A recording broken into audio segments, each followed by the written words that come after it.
দর্শক শুভেচ্ছা, আমন্ত্রণ চট্টগ্রাম 24-এ। বৃহত্তর চট্টগ্রামের সব খবর নিয়ে আপনাদের সাথে আছি মামুন উর রশিদ।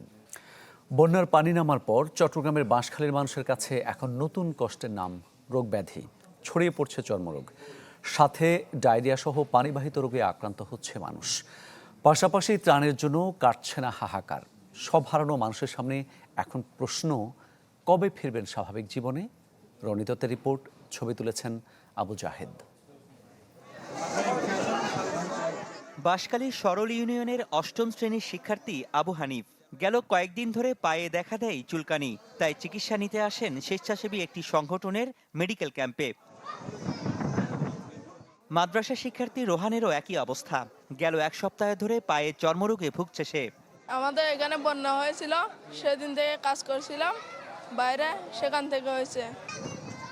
কেবল তারাই নয়, বন্যার পানি কমার পর উপকূলীয় এলাকাটিতে চর্মরোগ, কলেরা, ডায়রিয়া সহ পানিবাহিত নানা রোগে আক্রান্ত হচ্ছে অনেকেই।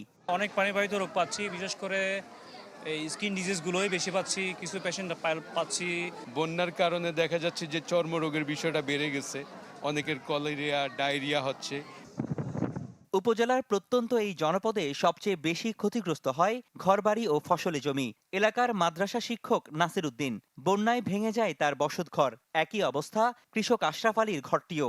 অনেকটা ঝুঁকি নিয়ে ঘরে থাকছেন তারা। এগুলো নিয়ে এখন আমার অনেক টেনশন আছে, আমার পরিবার পরিজন সহ। এরা রাত্রে আমরা ঘরে ঘুমাইতে ডর লাগে।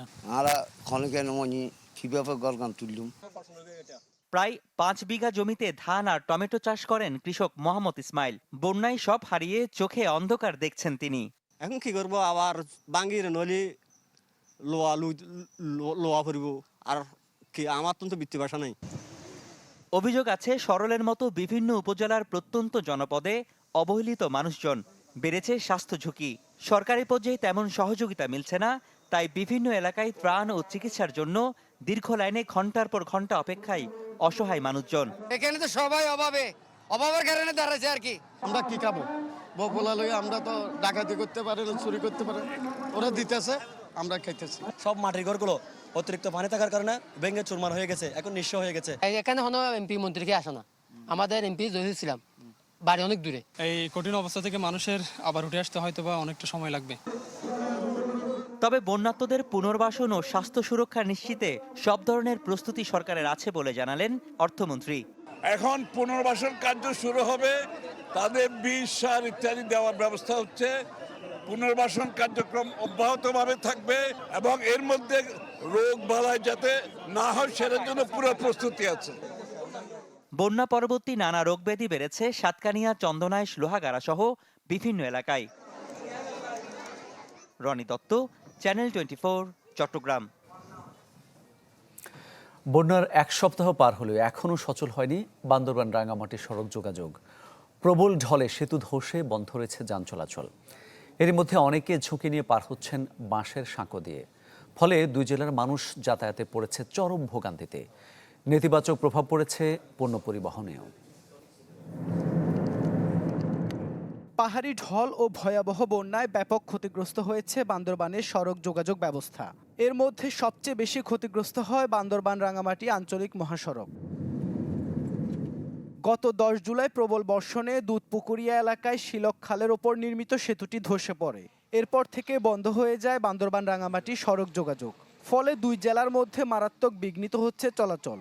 প্রতিদিন হাজারো যাত্রী ও শিক্ষার্থী জীবনের ঝুঁকি নিয়ে বাসের অস্থায়ী সাঁকো পার হয়ে যাচ্ছেন গন্তব্যে। স্কুলে যাওয়ার জন্য প্রশস্তিতে আছি, কিন্তু রাস্তা ব্রিজ অবস্থার কারণে আমরা কষ্ট করে কিন্তু পার হয়ে যাচ্ছি। ছেলে মেয়ে স্কুলে যেতে পারছে না, পরীক্ষা দিতে যেতে পারছে না, তাই বেশি কষ্ট হচ্ছে আর কি। আমরাও তো বাজার সাজার নিয়ে সব এখন দুর্ভোগে ভুগছি আর কি। নিয়ে চলাফেরা করতেছি, আমরা চাই দ্রুত এই রাস্তার মেরামত করা হোক। যোগাযোগ বিচ্ছিন্ন থাকায় ব্যবসা বাণিজ্য নেতিবাচক প্রভাব পড়েছে। সময় মতো পণ্য পরিবহন করতে না পারায় লোকসানের মুখে ব্যবসায়ীরা। আমাদের ব্যবসা বাণিজ্য এবং জনভোগান্তি অনেক। এখানে দেখতেছেন কত লোক আসা যাওয়ার বিভ্রান্তি হচ্ছে। এই 3বার পর্যন্ত এই লোডের মধ্যে হাজার হাজার লক্ষ লক্ষ গাড়ি চলে দৈনিক। এখন গাড়ি বন্ধ।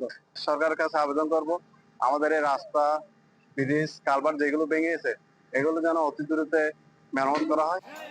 সড়ক ও জনপথ বিভাগ জানিয়েছে ক্ষতিগ্রস্ত সেতু মেরামতের কাজ দ্রুত গতিতে চলছে, যা শেষ হবে কয়েকদিনের মধ্যে। সড়ক যোগাযোগ ব্যবস্থা পুনঃস্থাপনের জন্য যেটি করছি সেটি হচ্ছে বিধ্বস্ত অংশটিতে আমরা বেইলি সেতু স্থাপন করছি। বেইলি সেতু স্থাপনের কাজটি চলমান আছে। আমরা আশা করছি আগামী 1 সপ্তাহ নাগাদ এই আমাদের সকল কার্যক্রম শেষ করে সড়কটি যান চলাচল এবং জনগণের জন্য খুলে দেয়। শুধু বান্দরবান রাঙামাটি সড়ক নয়, বন্যায় ক্ষতিগ্রস্ত হয়েছে জেলার আরও বেশ কয়েকটি রাস্তা, যাতে ব্যাহত হচ্ছে যোগাযোগ। Desk report, channel 24। উজান থেকে নেমে আসা ঢলে বেড়েছে কাপ্তাই হ্রদের পানি, যা ধারণ ক্ষমতার কাছাকাছি। এতে করে নিচু এলাকা আবারও প্লাবিত হওয়ার পড়ার শঙ্কা বেড়েছে। ফলে বন্যা এড়াতে এবার আগেভাগে ছেড়ে দেওয়া হয়েছে বাঁধের 16টি জলকপাট। সকাল থেকে প্রতি সেকেন্ডে নামছে 9000 কিউসেক পানি। খুলে দেয়া হলো বাঁধের 16টি জলকপাট। প্রবল বেগে পানি আছড়ে পড়ছে কর্ণফুলীর বুকে, যেখানে প্রতি সেকেন্ডে নিষ্কাশিত হচ্ছে 9000 কিউসেক পানি। মূলত কাপ্তাই হ্রদে চাপ কমাতেই এভাবে পানি ছাড়া হচ্ছে। 1960 সালে প্রমত্তা কর্ণফুলীর বুকে বাঁধ দিয়ে তৈরি করা হয় এই জলবিদ্যুৎ কেন্দ্র। উজান থেকে নেমে আসা ঢল আর বৃষ্টির পানি মজুত রেখে যেখানে সারা বছর উৎপাদন করা হয় বিদ্যুৎ।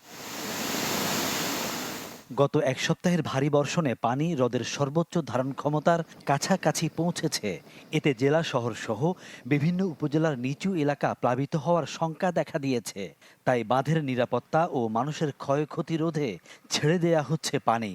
আপ স্ট্রিমে যারা বসবাস করছেন এবং ডাউন স্ট্রিমে যারা আছেন কর্ণফুলী নদীর ধার পার গেছে আর কি, তারা যেন প্লাবিত না হয়। আর্লিতে আমি স্কুলে কম পরিমাণ পানি গেট খুলে কম পরিমাণ পানি ডিসচার্জ করছি, যাতে বেশি গেট অপারেট করতে না হয় আর কি। 6 ইঞ্চি খুলে দিচ্ছি, তার মানে আপ স্ট্রিম এবং ডাউন স্ট্রিম এই দুই এলাকার লোকজনই উপকৃত হবে। হ্রদের পানি ছাড়ার কারণে ভাটিতে কিছুটা সমস্যা হলেও স্বস্তি ফিরেছে উজানের বাসিন্দাদের। মানুষের ক্ষতি হওয়ার আগে সারা দেওয়া এটাই ভালো। ঘর বাড়ি ডুবে গেছে, তাই তো আর না বাচ্চা কাচ্চা আছে, ছোট তো তাই কষ্ট পাচ্ছে। আসতে পারতেছে, আমরা সহযোগ রাস্তা আছে মোটামুটি এবছর আগ থেকে ছাড়াতে আমার সুবিধা হয়েছে, যথেষ্ট সুবিধা হয়েছে। যদি পানি না ছাড়ে, এই উদ্যোগটা যদি নেওয়া না হয়, তাহলে আমাদের জনগণের বহুত মাল যান ক্ষয়ক্ষতি হচ্ছে। কাপ্তাই হ্রদে পানি ধারণ ক্ষমতা 109 MSL থাকলেও মজুদ 107 হলে মূলত ছাড়া হয় পানি। কিন্তু এবছর বন্যা রোধে 105 MSL হওয়ার পরই খুলে দেয়া হয় বাঁধের জল কপাট। Desk report, channel 24। কক্সবাজারে স্লুইস গেট ইজারা বা ব্যবস্থাপনা বাতিল করা হবে, এমন কথা জানিয়েছেন স্বরাষ্ট্রমন্ত্রী সালাউদ্দিন আহমেদ। সকালে তিনি পেকুয়ায় বন্যা দুর্গত এলাকা পরিদর্শনে যান, ক্ষতিগ্রস্তদের মাঝে বিতরণ করেন ত্রাণ। পরে সাংবাদিকদের বলেন, স্থানীয় প্রশাসনকে স্লুইস গেট নিয়ন্ত্রণের ক্ষমতা দেওয়া হবে, যাতে মাছ চাষের নামে ক্ষুদ্র স্বার্থে কেউ স্লুইস গেট নিয়ন্ত্রণ করে বন্যা সৃষ্টির মাধ্যমে মানুষকে ভোগান্তিতে ফেলতে না পারে। বন্যায় ক্ষতিগ্রস্ত বেড়িবাঁধ বা রাস্তাঘাট মেরামত করা হবে বলে জানিয়ে মন্ত্রী বলেন, সরকার পুনর্বাসনে জোর দিচ্ছে। স্থানীয় প্রধান নির্বাহী কর্মকর্তার নেতৃত্বে স্থানীয় চেয়ারম্যান মেম্বাররা তারা সমন্বিতভাবে সেই স্লুইস গেট ব্যবস্থাপনা করবে, যাতে আগের যে ম্যানেজমেন্ট কমিটি বা লিজ প্রথা এগুলো যেন বন্ধ হয়। কারণ তার মাধ্যমে এই স্লুইস গেটগুলো আসলে অপব্যবহার আছে। তারা হয়তো কয়েকজন মানুষ নিজেদের ক্ষুদ্র স্বার্থে মাছ ধরার স্বার্থে ভেতরে পানি বেরোতে দেন অথবা লবণাক্ত পানি বেসায়, এই অনাচাক্ষা বন্ধ করার জন্য নির্দেশনা দেওয়া হয়। বিদেশিদের হাতে চট্টগ্রাম বন্দরে এনসিটির অপারেশন ছেড়ে দেওয়ার উদ্যোগের প্রতিবাদে এবার প্রতীকী গণ অনশন পালন করল বন্দর রক্ষা কমিটি। সকাল থেকে বিকাল পর্যন্ত চট্টগ্রাম প্রেস ক্লাব চত্বরে এই কর্মসূচি পালিত হয়। এতে বক্তারা বলেন, আরব আমিরাতের ডিপি ওয়ার্ল্ড বে টার্মিনালে একটি টার্মিনাল তৈরি ও পরিচালনার সুযোগ পাচ্ছে। তারপরও প্রতিষ্ঠানটিকে চালু থাকা লাভজনক এনসিটির দায়িত্ব দেওয়া হচ্ছে। এর মাধ্যমে বিদেশিদের কেবল তুষ্ট করাই হচ্ছে না, নেওয়া হচ্ছে আত্মঘাতী সিদ্ধান্ত। বন্দর রক্ষা কমিটির নেতারা কর্মসূচিতে বক্তব্য রাখেন। বন্দরের শ্রমিকদেরকে আউটসোর্সিং দিয়ে বঞ্চিত করতেছে, আর নিজেরা মুনাফা খাবে, কমিশন খাবে, করতে দেব না। আর ডিপি ওয়ার্ল্ডের তো এবার রেকর্ড ভালো না। ডিপি ওয়ার্ল্ড আফ্রিকা চুক্তি তাদের 42,000 কোটি টাকা জরিমানা করে তারপর তাদেরকে বিতরণ করছে ওখান থেকে একই দুটো পোর্ট নিয়েছে, কিচ্ছু করতে পারে না, এগুলো সব ধ্বংস করার জন্য। শকুনির নজর পড়েছে যে, এবং বিদেশি হায়নাম আজ তাকিয়ে আছে বাংলাদেশের দিকে, বাংলাদেশের বন্দরকে কবজা করার জন্য।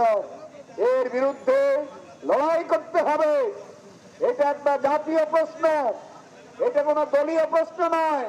আমরা মাননীয় প্রধানমন্ত্রীর কাছে আজকে বক্তব্য রাখতে চাই, আপনি নিউমোনিটার নিয়ে বক্তব্য দেন এবং আপনি যে যুক্তি দিতে পারে আমরা মানব, আমাদের যুক্তি কি আছে এবং আমরা ওনার সাথে বৈঠক করতে চাই।